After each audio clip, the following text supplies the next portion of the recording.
Pool patch and repair. If your pool has sprung a leak, it can quickly drain your fun. Let's get that leak patched up and get everyone back out in the sun again.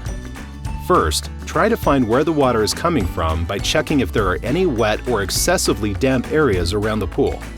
Once you have identified the general area of the leak, use a special dye or dark food coloring inside the pool. By adding the dye slowly, you can see where the water flows, helping you find the specific hole causing the leak.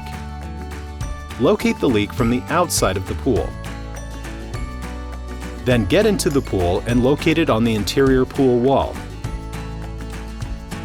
Unpeel the patch and apply it slowly to the leak. Press and rub the patch firmly with your fingers to release any trapped air bubbles. Flatten the patch until it is completely smooth. On the outside of the pool, check the patched area for any leakage. After the patch has set, cool off by playing in your pool.